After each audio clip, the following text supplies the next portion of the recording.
Ei! Ei, com va? Hola, Pep. Estem fent truites amb vol? Sí, gràcies. No em veieu més content de l'habitual? Finalment has lligat? No, molt millor. He comprat això. Està bé. No ha estat gens fàcil. Vaig veure la jaqueta per primera vegada ara fa una setmana. Quina jaqueta? La que he comprat la vaig descobrir dimarts passat. Eren 2:15 del vespre. La botiga estava a punt de tancar. La tenien a l'aparador. I ja estava superrebaixada al 50%. En el 50%? I on és aquesta botiga? Això és un secret.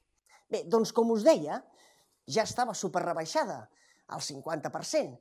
I llavors vaig pensar, segur que encara fan més descompte amb les segones rebaixes. I vaig decidir esperar. Sí, ja ho sé, era arriscat. Algú la podia comprar.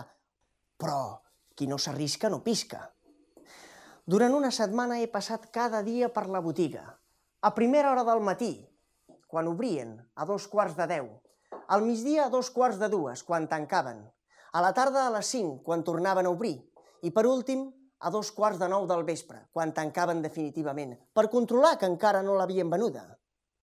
Tu estàs sonat. No dic que no, però ho havia de fer. Era un repte personal. Doncs ahir al vespre passo per la botiga a 8:45. I ja estava tancada. I l'aparador buit. Imagineu-vos, el món se'n va ensorrar. Vaig mirar per l'aparador i vaig veure que dins hi havia llum. Vaig trucar a la porta i em va obrir una noia. Em va explicar que estaven preparant la botiga perquè aquest matí començaven les segones rebaixes. Li vaig preguntar per la jaqueta i em va dir que encara la tenien. La sensació d'alleujament és impossible d'explicar. Pep, i no cal que continuïs. Aquest matí has anat a la botiga puntual a 2:15 per ser el primer client i has comprat la jaqueta. No. I he anat a 7:15. No em podia arriscar. I? Doncs que he sigut el primer client i he comprat la jaqueta. La tenien rebaixada un 80%. Mireu. Però, Pep, aquesta jaqueta és de noia i et va petita. Sí, però és que és una superganga. Em valia 400 i m'ha costat 80 euros. Què? Us faig enveja, oi? Tranquil·les, ja us la deixaré un dia.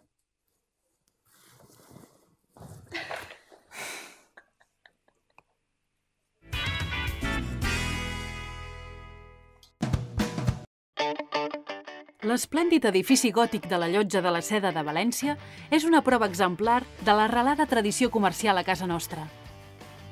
L'economia d'avui, de Catalunya i València, té els seus fonaments en la producció industrial, la construcció, el turisme i l'administració. A les illes, el pes de totes les activitats relacionades amb el turisme és molt més alt respecte als altres sectors. Mentre que a la Catalunya Nord, les principals activitats són l'administració i el turisme. Una altra característica econòmica tant de Catalunya com del País Valencià és la gran capacitat exportadora de les seves economies. Això explica per què els ports de Barcelona, València i Tarragona són dels que tenen més moviment de la Mediterrània. En vista al futur, una de les apostes econòmiques més importants és la consolidació i l'impuls de l'euroregió Pirineus-Mediterrània, en què hi participen Catalunya, les Illes Balears, Aragó, el Llenguadoc-Rosselló i Migdia-Pirineus.